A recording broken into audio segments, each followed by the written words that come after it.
Hello, আসসালামু আলাইকুম। দেখুন, বিপদ কখনো বলে আসে না।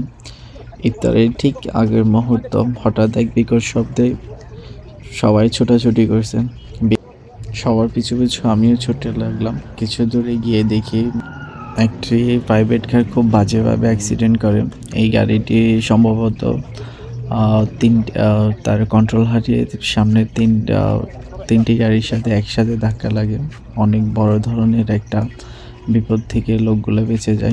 হতে পারে এই রহমতের মাসে আল্লাহর রহমতে লোকগুলো প্রাণে বেঁচে যায়, তবে অনেক বড় ইনজুরি হয়।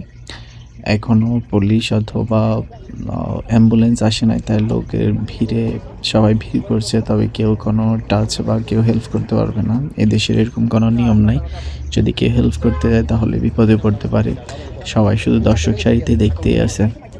আল্লাহ তাআলা সবাইকে এ রহমতের মাসের উছিলায় আল্লাহ ভালো রাখুক, সুস্থ রাখুক। লোকগুলোর জন্য দোয়া করছি, লোকগুলো যত তাড়াতাড়ি রিকভার করতে পারে, সুস্থ হয়ে যেতে চায়। দু একজনের খুব অবস্থা খুব খারাপ, তারা ভিতরে আছে। কিছুক্ষণের মধ্যেই চলে আসবে অ্যাম্বুলেন্স আর পুলিশের লোক। পুলিশ আসলে অবশ্য কেউ দাঁড়াতে পারবে না, যে যার মতো চলে যাবে। তো আমরা দেখছিলাম, পর্যবেক্ষণ করতেছিলাম, খুব গুরুতরভাবে অ্যাক্সিডেন্টটা হয়। আর গাড়িতে থাকা লোকগুলোর অবস্থা সিরিয়াস এবং গুরুতর। কিছুক্ষণ পরে অ্যাম্বুলেন্স চলে আসে এবং অ্যাম্বুলেন্স করে লোকগুলোকে নিয়ে যাচ্ছে। দেখুন, আল্লাহর কাছে প্রার্থনা করি লোকগুলোর যেন বড় ধরনের কোনো ক্ষতি না হয়। সবাই